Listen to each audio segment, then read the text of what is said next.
Welcome to Not Just Money with your hosts, Doretta and Lee. This isn't your typical podcast about finances. It's a podcast about all the money conversations we aren't having, sometimes not even with ourselves. Join us on this journey of hard truths, lived experience, and the wisdom that comes from both. Because money is never just about money.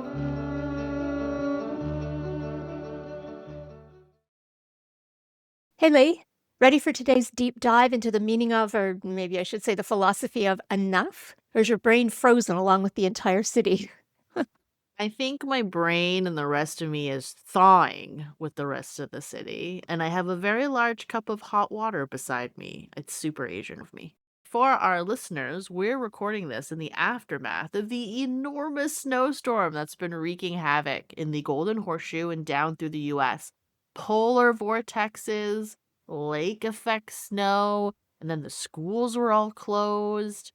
I'm not sure I can take any more of this. But on the plus side, the world does look like a Tom Thompson painting.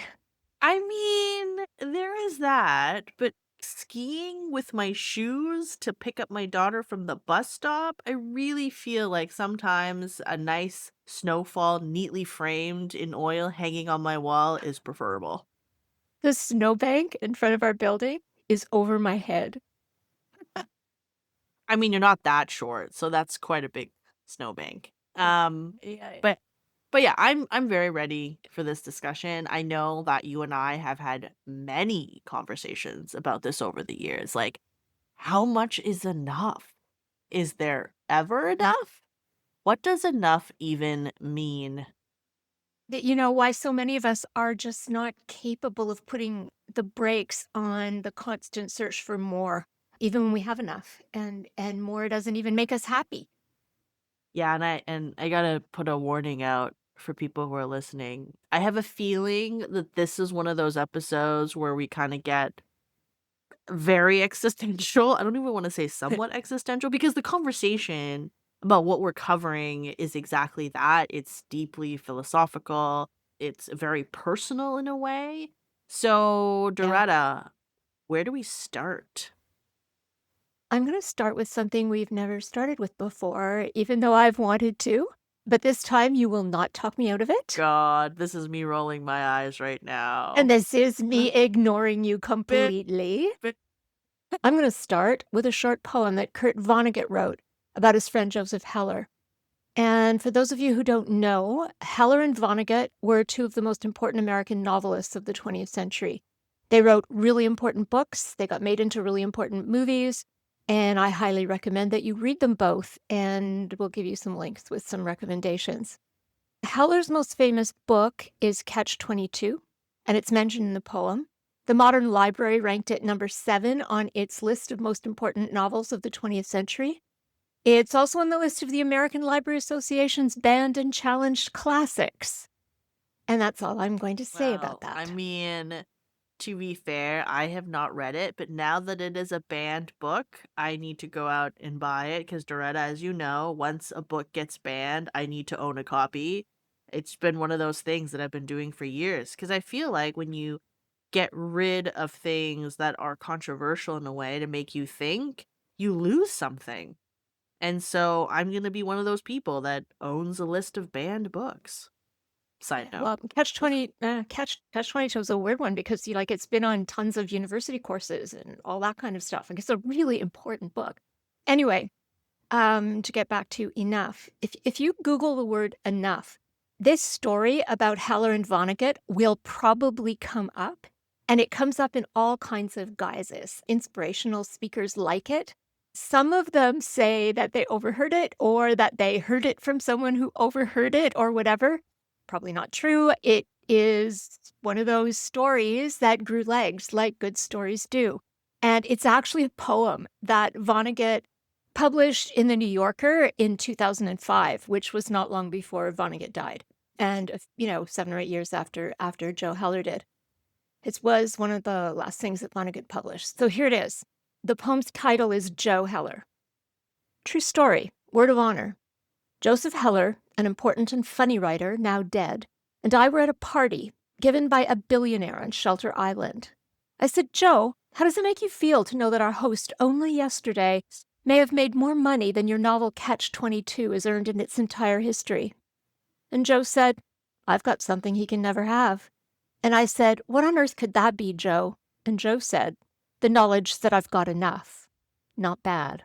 Rest in peace. So think about that. How many of us can put that stake in the ground like Heller did and say, I have enough? Not to envy others, not to think that someone else is more determined his enough. Yeah, I mean, on that thought, I wonder, not obviously knowing who this billionaire is, Catch 22 is a book that we've all heard of, even if we didn't read it, like myself. I mean, and we always use the term too, right? Like it's a Catch 22. Do you think that if we knew the identity of this billionaire in today's context, which one would be more known, right? The author who created this body of work or this person who's just amassed a large amount of money? I don't know. Those are questions I think about when you hear these types of comparison. But I think many of us don't stop to consider what is enough. And I think that's part of the problem. It's like this moving target, like this fantasy that we spin for ourselves in terms of what we think will make us happy, what we'll need, right? And there are so many pressures driving us to want more, to think we need more, and to believe that it somehow fixes everything in our lives that we might think is going wrong. And some of those pressures could be family or community driven, and we want to live up to those expectations, our own, our families, external, whatever. Some of them can be social. We want to be accepted by our peers and to do as well as we think they're doing. That whole grass is greener on the other side. Oh, you know what? Some reasons are also competitive. I mean, we are very competitive, status driven species, especially the two of us. And I mean, Doretta and I, as anyone who has ever played board games with us will attest. Mostly those people will never play board games with us again, but that's a different story. But when you talk about it in a lens of money, right? Like money and toys and stuff is how we demonstrate outwardly that status. And it's really a huge way we measure things in today's society. Yeah, I mean, there used to be this bumper sticker that was, he who dies with the most toys wins. It's like, really? Ugh, I that's don't know. depressing. Anyway, it is depressing, isn't it? But yeah, that was a thing. It was a thing. But I think that it's like there's no midpoint in the continuum from poor to more. And enough would be like the fulcrum or something. Is that what I mean, fulcrum? I don't know. Okay, so I feel like, oh my God, I'm going to talk in circles today. I feel like this is going to be one of those episodes where we cover everything and also nothing at all, if that makes sense.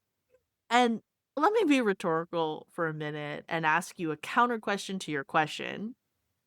What does it even mean to have a midpoint to anything that has not already ended? What do you mean? More words. Yeah, this is what I meant about circular conversations. Like, to know where the middle is, you need to know where it ends. For something like money, time, and time again, we have seen how there is no end. There is just more. If you go back 50 years, millionaires were rare. Now we have billionaires. Yes, you can argue that today's money isn't the same as 50 years ago, and I can guarantee you that definitely overall it's still more. Or what about life? Until you die, your midpoint could have been anywhere. Okay. I would say it's true that we don't know where the midpoint of our life is because we don't know when it's going to end. Though I will tell all you millennials out there, middle age is a lot sooner than you think it is. A bunch of you are already there, whether you want to admit it or not. That's sad. I used to always say middle age was 10 years older than me. It was just this moving target. But I think the midpoint in life is very different from enough. I'm talking about enough in terms of access and accumulation of resources, and I think that's a really different thing. But there is a time element, so I see your point. people do worry about running out. They worry about running out of savings before they run out of life. But whether or not enough is some kind of midpoint, I think that what we can agree is there's a point at which we can trust that we have enough and that we don't need to keep chasing more just for the sake of chasing more. And I think we lose sight of that in this perpetual quest for more, which our society values, encourages, puts on a kind of pedestal. It makes me think, and I know I've mentioned this before, but financial planners that I've interviewed who would tell me about their retired clients who'd saved all their working lives for retirement and they're afraid to spend it because they never believe they have enough. And then it's too late and they can't spend it. Their health isn't there, a spouse dies. Like, it's really sad. Yeah, I mean, one of the things we have to consider is that humans are actually biologically programmed for that. We are actually biologically programmed to keep wanting more. Oh, God. And that is such a terrifying thought. Dopamine. Seriously, the neuroscience around this just gives me nightmares. We've talked about it before. Didn't we link to the Hidden Brain podcast? Yep, we did. So here's what I think I understand about dopamine, which is really complicated, and I think neuroscientists are really still learning about it. So some of this will probably turn out to be wrong with the next academic journal or research. But basically, it's a hormone and a neurotransmitter that your brain produces to carry messages between neurons. It was first discovered back in the 1950s. They originally thought that it controlled pleasure and reward, but then they learned through a bunch of experiments with rats and monkeys that it wasn't quite right.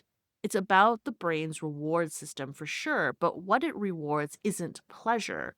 What makes it spike is the anticipation or better than expected results. So, in other words, dopamine is all about the chase. It's basically the motivational hormone that drives us to keep going, to learn, to seek.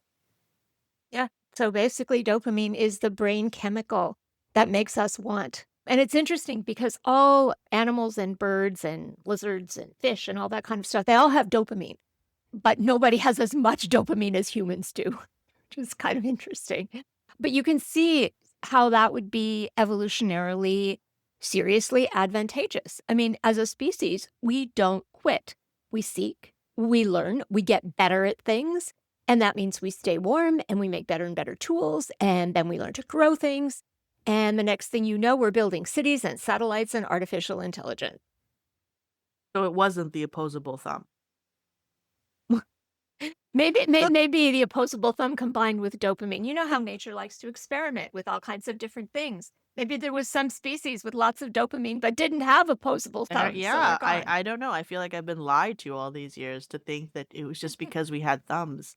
Okay. But that hormone has a dark side too, right? It also plays a role in addictions and compulsive behaviors, which could be self-sabotaging in many ways.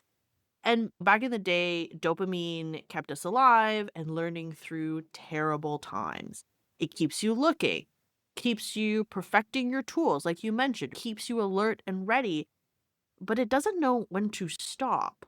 It has no brakes and it didn't need to. Because here's the thing, it was restrained by the physical reality of our bodies and our physical environment.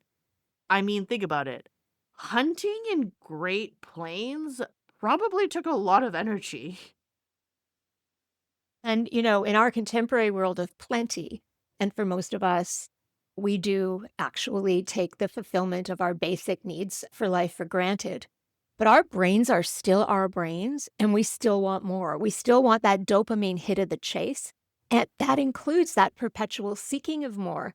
And it's not physically limited the way it used to be by our physical energy that you needed to expend to stay alive. And that's kind of terrifying. Yeah, I feel like you've used the word terrifying at least 3 times in the last 15 minutes. Just Oh, throwing go that out edit it there. out. Go edit it out. Go edit it out. Think about how that can manifest today. Remember our whole episode on the hedonic treadmill and lifestyle creep. I mean, this is really the precursor to all that. Yep. And for our listeners who may not be familiar with it, the hedonic treadmill is just fancy psychology talk for how we as human beings get used to things really, really fast. It's sort of the psychological side of the dopamine equation. The term was coined back in the 70s by a couple of psychologists who were studying happiness, and it describes how people adapt to changes in their lives surprisingly quickly and return to this kind of baseline level of happiness. So, what it describes is that phenomenon when something good happens, you get that really little thrill out of it, but then the thrill just, not the frill, the thrill, then the thrill just dissipates and it becomes ordinary and your desire moves on to the next thing. Yeah. So if you weren't careful, what that could look like in everyday life is a constant search for more because you keep looking for that little thrill, not frill, unless that's what you're into. Last, right? It's lifestyle creep, keeping up with the Joneses, all those cliched terms. Isn't it interesting that the psychological concept and analysis, these were kind of emerging and being studied concurrently, but concurrently with, but separately from the research that was going on dopamine? I don't know, dopamine probably explains it all. Dopamine reward seeking, the hedonic treadmill keeps us looking for that little surge of happiness that always dissipates. But just think about what that looks like in everyday life, right? Nothing is ever enough. That fancy new car you went into debt for, in a few weeks, it's just your car. Same with the designer shoes and the latest tech and premium brands. Before you know it, they become your everyday. And then you're on to desiring the next thing. Next thing and the next and the next, and the treadmill goes faster and faster, and you're running faster and faster. Yeah, and it's not just money and stuff. It's the way we live our lives. Okay, I have a random example. Please don't hold this against me. Um, After the breakup of my first big relationship of my youth, I went through a major rediscovery phase, and I learned two things about myself. A, I was really good at picking up guys, and B, I lived for the kill. Now, my friends would accuse me of being at the time, okay, I'm gonna say at the time, the city's biggest tease, and they were probably not far off, but it was literally the hunt that I enjoyed. But after a while, probably a decade later, I realized, okay, well, I couldn't hunt forever and I wasn't getting any younger, and I pretty much hung it all up. Every now and then, I still indulged to set up a friend here and there and to know I still got it. Let's be honest, I'm competitive.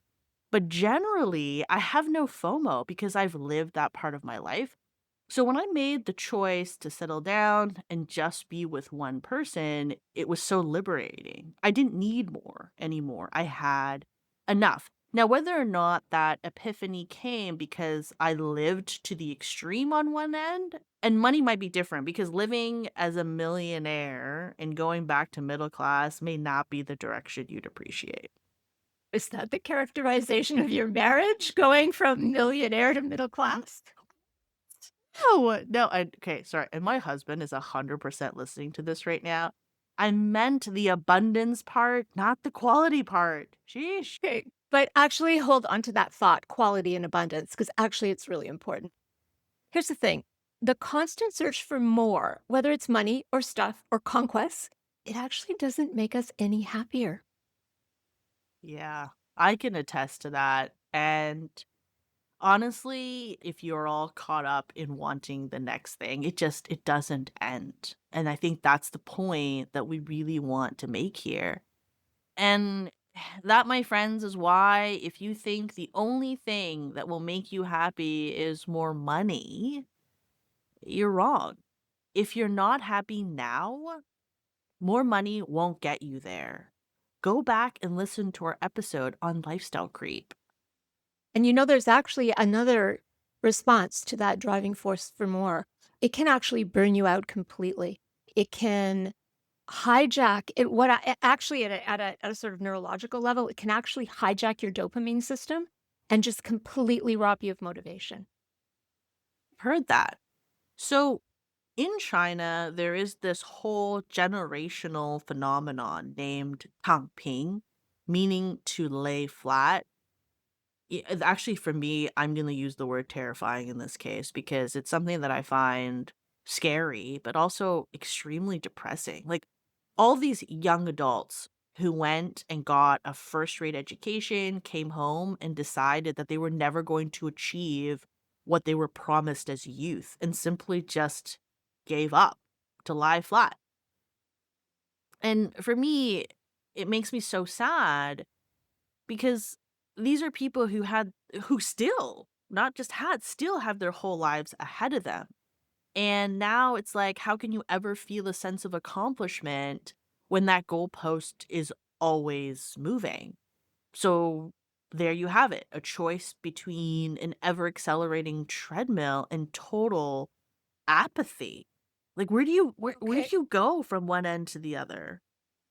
Okay. Before anyone panics, these extremes are very real.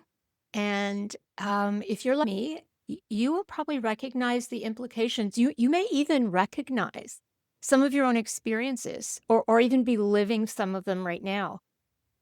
But these are extremes, and dopamine does not doom you to either the hedonic treadmill or tongue ping. There really is a sweet spot of healthy motivation, a sweet spot where you stop and you look around and you smell the roses. And that sweet spot, I would humbly submit, is enough. Oh God, don't let me be all peace, love, and granola. LOL. Honestly, though, this is the Doretta we all know and love. Like all that stuff about, oh my God, dopamine's ruining the world. That's not who you are. You are 100% peace, love, and granola all the time. So the point I'm trying to make is that it is possible to understand enough, even when everyone around you seems to be wanting more and more. Yeah, especially more money. As if all your problems will be solved by more money, or you would be truly happy if only you had more money. Spoiler alert, you won't. Last week, I mentioned the movie Forrest Gump. Honestly, watch the movie. There is a basic philosophy of enough, and it really is something that you can choose. So, why don't we do a little bit of an exploration of what actually enough means and how we recognize it? I think enough is really personal. It's about what's meaningful for you, not about social comparison. So, the question is, how do you step up to, or maybe step down from, constantly seeking to own or to consume more? I mean, when you're seeking more, ask yourself, more what? For what? Why? Yeah, I also think it has to do with removing some of the noise around you. Yeah. Um, I think we get, like you mentioned, we get caught up in everything that we consume. And when we're consuming the highlights of other people's lives, we almost imprint on that in a weird way. And so we don't ask ourselves, like, in this life, in this form, what do I want? What are my values? And you'll laugh because I'm always going back to values because I think that that really matters. But I think it's really easy to get lost in somebody else's life, whether that's a partner, whether that's a fictional, made up person that you look up to or aspire to be. I think that's really part of the problem. It's the noise. And so how do you silence that on this journey? Yeah, I think that's a really interesting point. And also, just where is the bar for enough? And I think we talked about this a little bit in our lifestyle creep episode, but it used to be that you set your bar for enough or sufficient, your bar for a good life by your family, by your friends, by your work colleagues, by the people you actually knew and saw around you. Now, with social media, even though you know that stuff is curated, your your bar is being set externally by fictitious people, by the fabulously wealthy who are famous for being famous. And then it can backfire on you to think, I need more too. I deserve that. That will make me happy too, because look at all these people and how happy they are because of all the stuff they have. Yeah, and sometimes It's aspirational because it's impossible for some of us to obtain, and that's the truth. I know everyone will tell you if you can dream it, if you can work hard, you can get there. It's not true. It's not. There are True. limitations to everybody. And it's not to say not everybody has talent and ability and all this. It's nothing to do with that. Sometimes it just is a matter of the obstacles in your life, the circumstances of your life, and the things that happen to you. So sometimes I think it's a lie we feed ourselves to think, well, I'm unhappy because I'm not there. And so that leads me to, let's say, our second point, which is to appreciate what you have. Appreciating it, not always chasing more. More isn't always better. It's just more. And contentment, which I think is actually the real goal, because that's something that's stable. Like happiness can be fleeting. Contentment is what stays. It arises from appreciating what is already present, not from constant upgrading. It's about being grateful for where you are in this moment. And it doesn't always mean you don't want to chase more, but just stopping in that moment, you might realize that you have more than you thought. It's really interesting. I know that you really hate the word intentional. So, can I say this without using the word intentional? But the idea of actually paying attention to what you have and where you are right now, what your life looks like right now, that is actually one of the ways that you can short circuit the dopamine cycle because dopamine is really pushing you to do more all the time, and so wherever you are fades into the background. It's not enough because it fades into the background because you're keeping focused on ahead. But by stopping and then being very attentive to where you are, that's one of the ways that you can actually short circuit that rush. It's You interesting. know, I was reading an article today, which I shared with you, about money and success dysmorphia. It's this idea where we see things very differently than others. And I'll give you an example. So I I don't know if everybody has them, but I have these friends who they're like kindred spirits. I don't necessarily talk to them all the time, but we connect maybe once a year and we go like really deep. Life gets busy as you get older, as you know.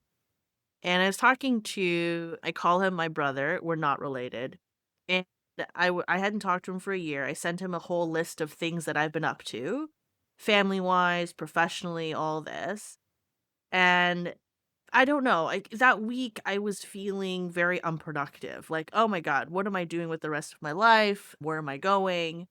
And you know what he said to me? He's like, hearing all this, I'm really proud of you." And I literally stopped. And I really wanted to cry. I didn't, side note. I would have. Um, yeah, but, it was just being seen?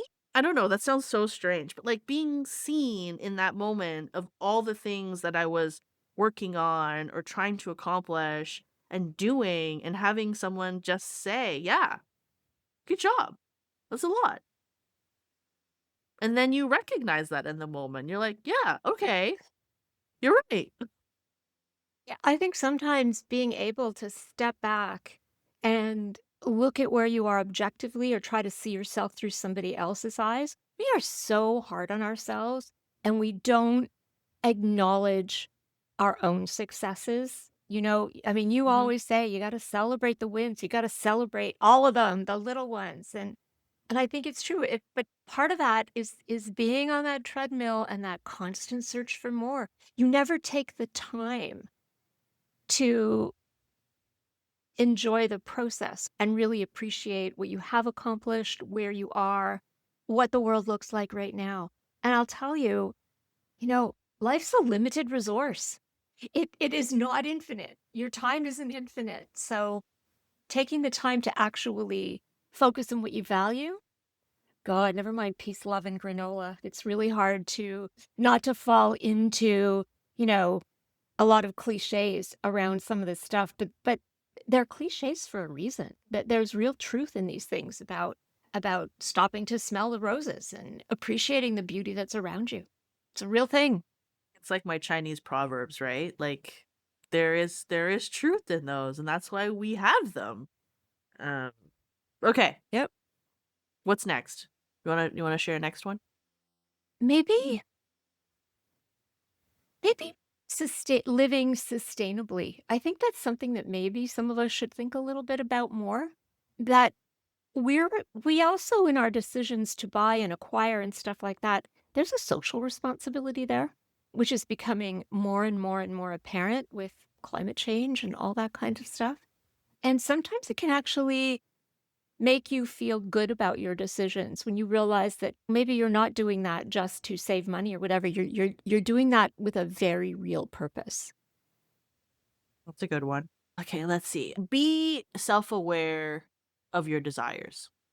Really think about wants, genuine needs, not just wants that parade as needs, and socially conditioned cravings. On this show, we are not saying no. We are saying be aware and make conscious decisions. Prioritize sufficiency over excess.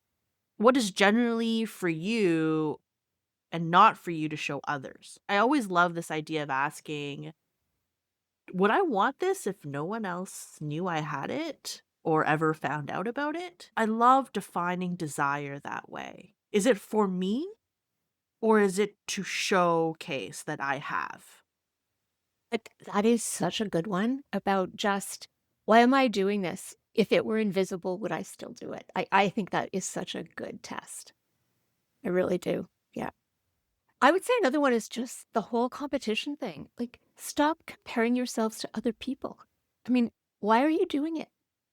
The fundamental question is, do you have enough for you? It's not about dying with the most toys, whatever the bumper sticker said. Do you have what you need? I think that often we don't see ourselves in the same positive way that we are able to see other people. Maybe because we're aware of our own weaknesses, and when we look at other people, we just see their curated, happy, positive stuff. I don't know. Yeah, and I think on that lens, it's finding that balance between, Yeah. I don't know, let's call it ambition and satisfaction or enough. Pursuing your goals is admirable and I think highly encouraged, but letting ambition become blind or insatiable, it's like you have a goal, you get there. Oh, well, that's not enough. I need more if I want to feel another hit of dopamine or to be truly successful. I love this, right? It's like I'm successful, but oh no, but I need the next step to be truly or really, as opposed to, well, no, I'm successful today, right? And yeah, I'm going to say this. Okay. The vast majority of us are not going to change the world. Ugh. I hear all parents cringing at this because I'm sure these are all things we tell our children. That's okay. We can live good, joyful lives. And I'm going to say it and be average. There's absolutely nothing wrong with that.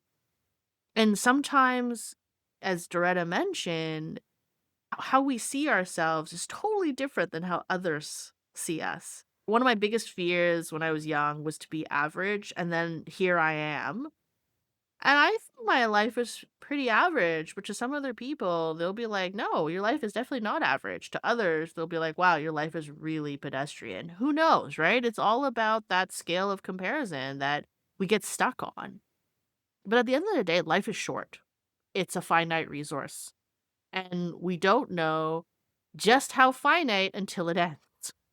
So don't spend all your days chasing, because then that's all you'll have at the end of it.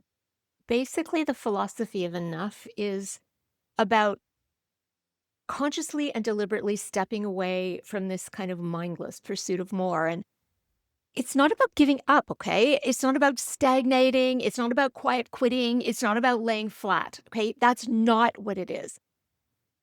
But it is about setting reasonable limits that protect yourself and your well-being and let you have the time to do things that really, really bring you joy, even if they're not translating into more money or more stuff. I mean, how many things did we love when we were children, when we were growing up, that just gave us enormous joy and that we let fall away as we get career track and all that stuff? And then we stop doing them and we forget the kind of joy that they brought us. I mean, maybe it's time to bring back some of that stuff. Yeah, that made me all warm and fuzzy.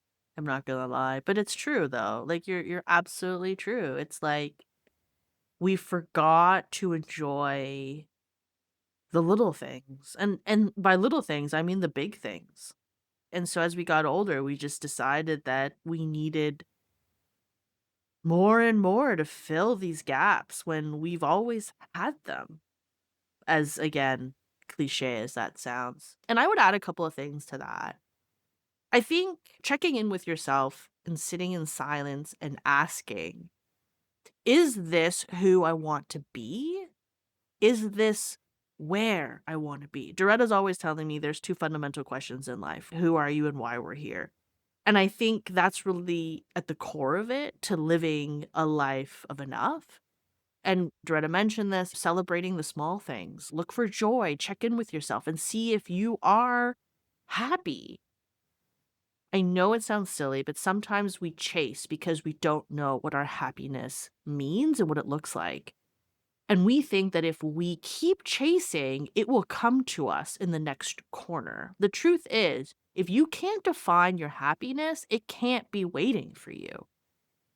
And if accomplishments start making you anxious, right? And that happens when you're always worried about the next thing, where your body is trying to tell you something and you really need to listen to those red flags. You know, there is a lot of evidence that this kind of approach of really tuning in with yourself and paying attention to these things. Here's Doretta avoiding the word intentionality again. But there's a lot of Better evidence than that terrifying. actually that that it leads to a happier life. And that brings us to the concept of happiness, which we keep referring to. Like enough, happiness is also crazy subjective, and it can also get us into a whole bunch of semantics, whether we're trying to figure out the difference between happiness and joy and stuff. And I don't want to go down that particular rabbit hole, but I think it is important to think about happiness. Yeah, and there's obviously been organizations trying to measure happiness for decades now. So why don't we go into that? Well, the best known one is probably the World Happiness Report. It's a UN initiative, began formally in 2012, but it has data going back through the World Gallup poll to about 2005, I think it is, because they have just over 20 years of data now. That's the one that ranks countries. And I feel like it's always like a Scandinavian country. I'm going to throw Finland in there. That's always first in terms of the happiness index. That's the one. And Finland has been first for like 8 or 10 years now. It's very interesting. The interesting thing to me about it is what it's actually measuring. And honestly, this does tie back to what we're talking about in terms of dopamine and the hedonic treadmill, all this stuff. This is all very relevant because what the happiness report is actually measuring is the gap between expectations and reality. Yeah, and I've heard you mention that like a gazillion times. Well, I mean, look at the core question, okay? The one that they use to do the country rankings. The question is this. Please imagine a ladder with steps numbered from 0 at the bottom to 10 at the top. And the top of the ladder represents the best possible life for you, and the bottom represents the worst possible life for you. So, on which step of the ladder would you say you personally feel you stand on at this time? And the scale is 0 is the worst possible life, 10 is the best possible life. It yields a single number. That's a really interesting question. I didn't know they'd actually frame it like that. Clearly, I've only seen the rankings, not the actual survey. Yeah, I mean, I'm trying to think about how I would answer this question. And if I was in a place where maybe I was like, maybe everybody generally lives the same standard, I think it would be really easy to be at the top of this list. Or maybe if there's less opportunity, this could be the best possible life because I don't have as much choice. Like, I think that the way they've framed this question is very philosophical in a way because it takes away a lot of the factors that you would consider when answering this question. Okay, so let me ask you, where would you be on this ladder?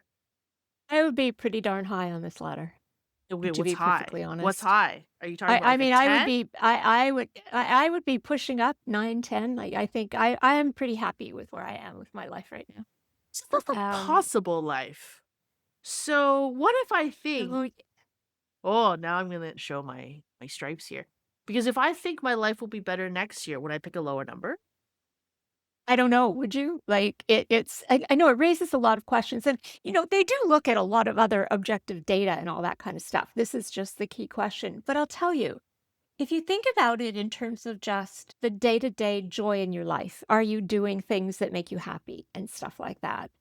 And I think you're right in the sense that it changes year to year. But the things that can bring us joy or can make us say that we're happy is sometimes the time you take to appreciate not the end goal or what you're doing something for, but the actual joy in the process of it.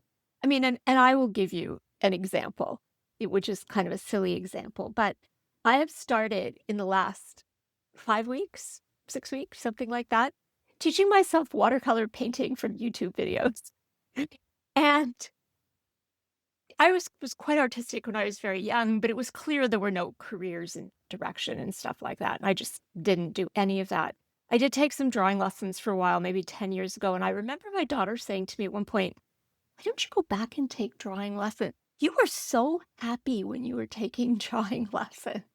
And now I've started to do that, and it's like, this is not going anywhere. There is no career in this, but the pleasure, the joy that I get from having one of my 500 million attempts at doing a poppy actually kind of look like a poppy, the joy of it in and of itself is just marvelous. Hey, your water painting is not bad. I mean, I know you sent me a couple pictures of them. Bad, actually. Because watercolor is actually quite What hard. one or two out of a But hundred? I yeah, mean, come on. yeah, that speaks to something a bit different. And I think actually maybe we earmark that and we should do a whole deep dive on happiness because I think it's related to enough, but in different ways. Yeah. Yeah, I think that's right. Okay. Okay. So why don't we stop for now and 3 key learnings for today? First, I would say basically if you live your life as if it's just about acquisition, about money, about material things, you will never have enough. There will always be someone with more, something more you'll need, and you'll never have enough by getting more stuff. You have enough by shifting from chasing to choosing and from pursuing more to seeking meaning. Oh, that sounded so like a Hallmark card. I'm so sorry, but like, yeah, it's gonna be Said that cliched. it's true, Yeah, right? I Like know. It's it so resonates, right? Like true. that's the thing. Okay. Yeah. Okay. Okay. I would say, and this is in that same kind of vein, enough isn't a number. Enough's a feeling. And a lot of that feeling is gratitude. And that is going to sound wishy-washy and like a Hallmark card too, but it's true. Enough doesn't ask how much is possible. It just asks how much is enough to live meaningfully and happily. So I would say like spend some serious time with yourself, with your partner if you have one, and really figure out what living meaningfully and happily means to you. And then prioritize that. Do more of that. Recognize it, celebrate it. Finally, I'd say that enough is about setting boundaries. We can't say this enough that the pursuit of more will never end. So know when to step off that treadmill and appreciate your life, what you have achieved, what you already have acquired. That's the place where enough starts. It's not about how much is possible, it's about how much is sufficient to live with dignity, meaning, and care. Oh, that was deep. Okay. Yes, I win. It's And not about on a that competition. note, It's not about a competition. Okay. On that note, that's us for today. And if this conversation has inspired any thoughts, why don't you drop us an email at notjustmoneypodcasts@gmail.com. Good talk. You've been listening to Not Just Money with Doretta and Lee. Click on the show's description for links to resources related to today's conversation. Our aim is to share sources that provide objective information that can help you make informed financial decisions. Please rate and review our show. If you'd like to get in touch with us, email us at notjustmoneypodcast@gmail.com. If you'd like to be featured on the show, you can send us your questions and comments by a written email, audio file, or video file. Please include your name and city. This show is produced and edited by Lee, with original music by Leo Zhang cello and artwork by John Tu. Now for some legalese. Please note that the views expressed by our hosts and guests are theirs alone and should not be viewed as financial advice. This podcast is intended to be entertainment and educational in nature. Please seek additional professional support or information before acting on any podcast information. As always, good talk.